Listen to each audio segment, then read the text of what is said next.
Hi, I'm 𝗦𝗛𝗥𝗍𝐸, Chair of Peter's Ponderings Ministry.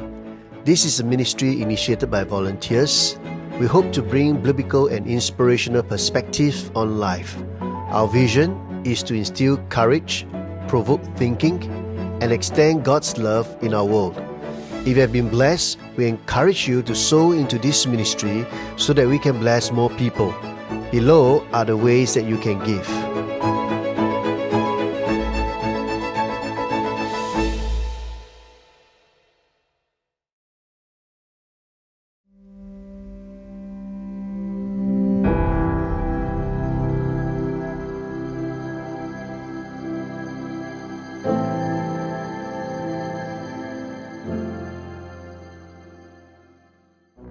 I like the story of a shepherd looking after his sheep on the edge of a deserted road.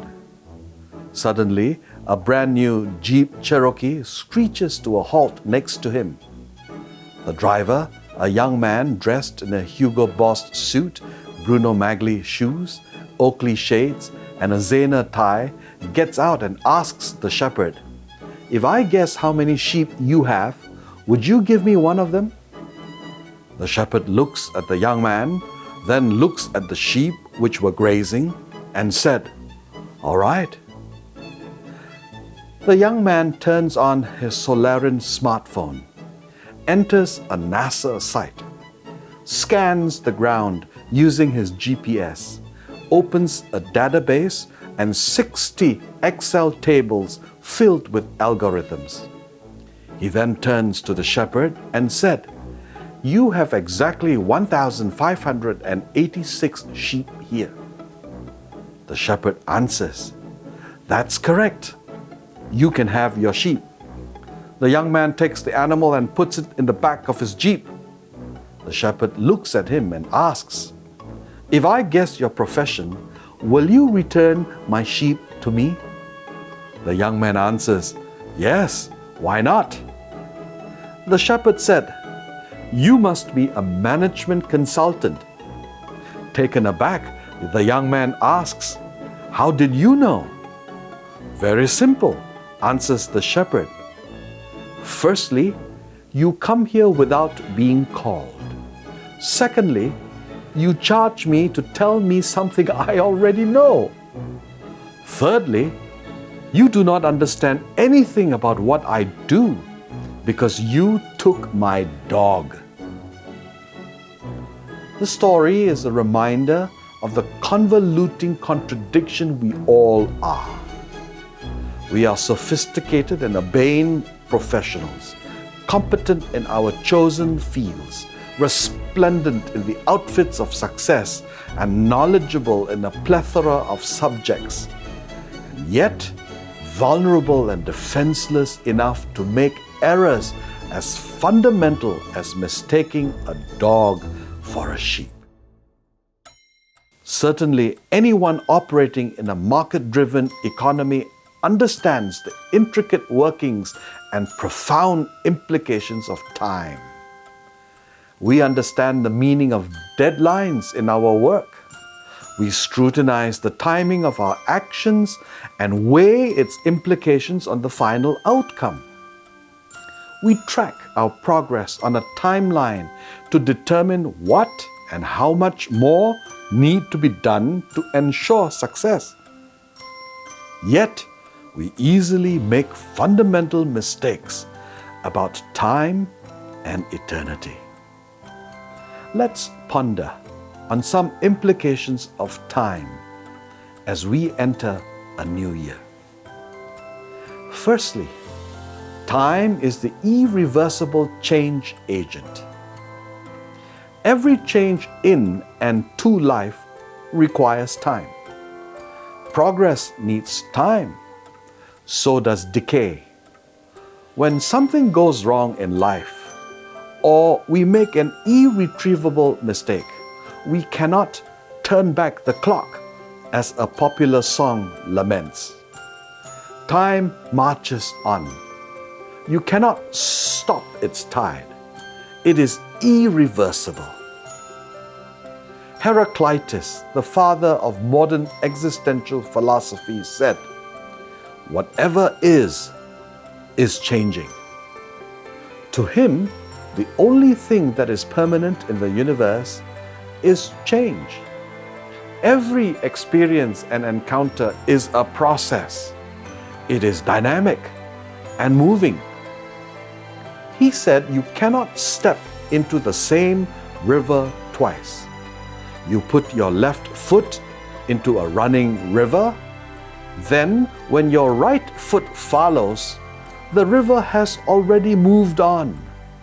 The water has moved, and in an infinitesimal fraction of a degree, the riverbank has changed imperceptibly, but actually, in terms of erosion. Not only have the water and river changed, you too have changed, if only that you are 1 second older. While we are proficient at measuring the progress and success achieved in time, we are inclined to forget that time, like an ever-rolling stream, bears all its sons away. They fly, forgotten as a dream, dies at the opening day. We mistake the dog for the sheep when we forget that time does not only change everything in our lives, but time changes us too. You and I are irreversibly changed by time. What kind of a person have the passing years turned us into? Some of us can identify with the sentiments expressed in the Broadway musical. All my life I've been building walls around me. In my world, safe where no one ever found me. Never knowing what could be, what was there inside of me, I never let those feelings in. I was living in a world of grey each day, just like the one before. Without the stars, the night is empty. I had forgotten how to feel, how to listen to a song or cry. I lost the child in me. Over the years, we have become hardened on the inside.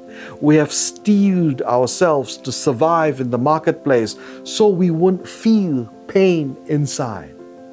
When we wall out the hurts, we also cut our feelings of joy and delight. As time marches on, our conscience coarsens and we are regularly having to justify ourselves, unable to be true to our feelings.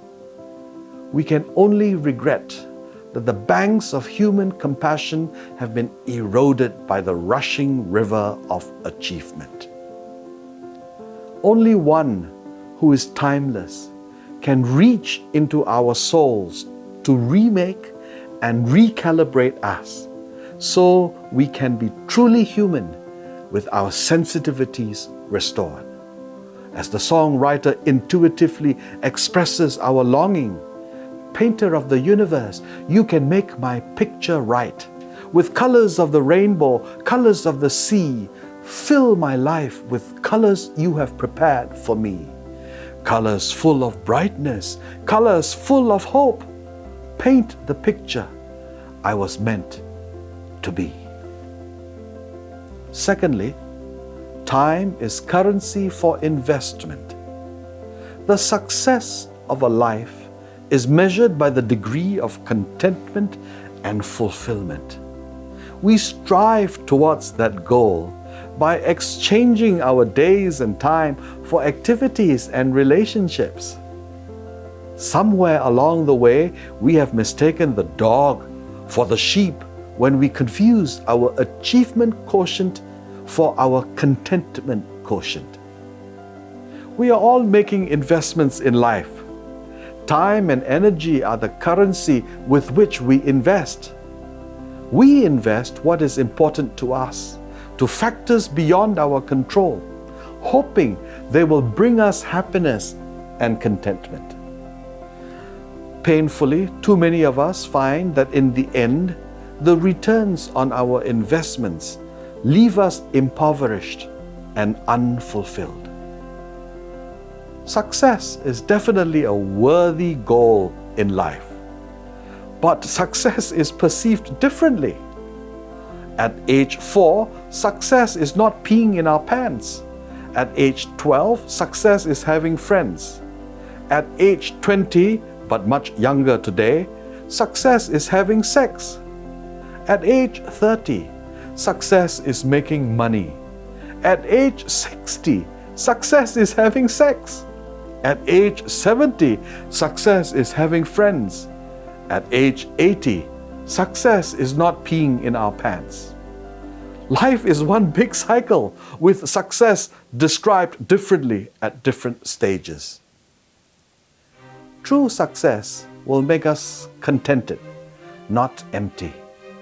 Having more does not necessarily bring contentment, especially if what we desire robs, saps, and impoverishes us.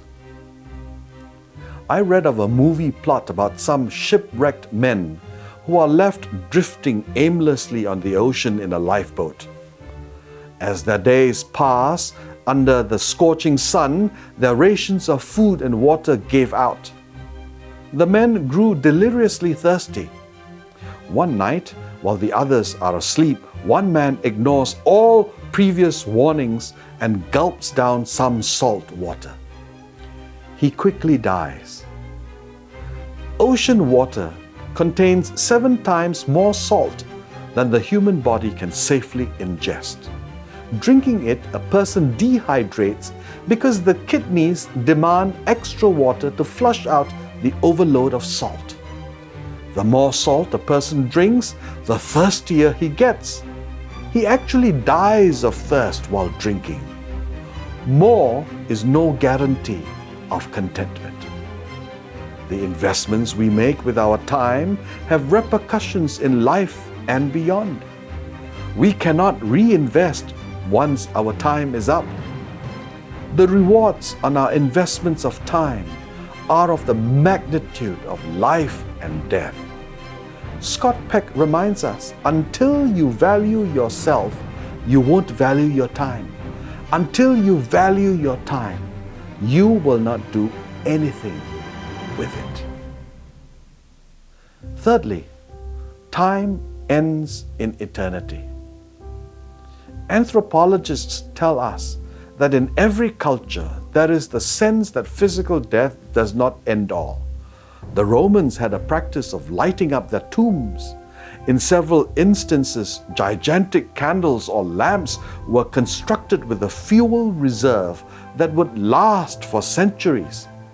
It was recorded that 1,500 years after the death of Cicero's daughter, her tomb was opened and a tiny lamp was found still burning. The light is the symbol of the hope of eternal life. Some cultures bury the dead sitting like a fetus. That is their expression of hope that the deceased will be born into a new life.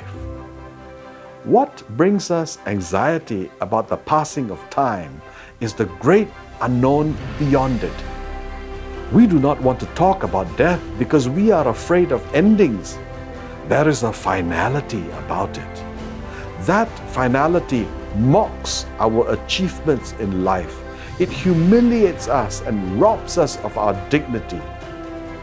However, we need not fear the irreversibility of time if we know that what is beyond time is not to be feared but to be welcomed. We can know what is beyond because eternity stepped into time in the person of Jesus Christ. That was such a momentous event that history takes its bearing from him, with time marked towards or from his birth. Every day is a reminder of the significance of our lives lies in Jesus Christ. Time does not come to a crashing end. It opens up to eternity. Time becomes eternity the way interconnecting freeways are seamlessly joined by taking the correct fork. Making that right connection is a decisive moment that determines eternal destiny. It assures that time will open up to a welcomed eternity.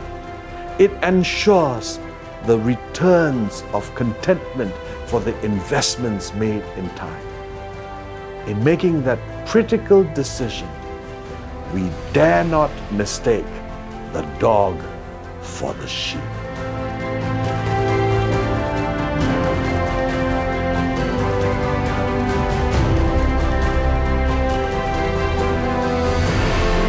Thank you for watching this short video.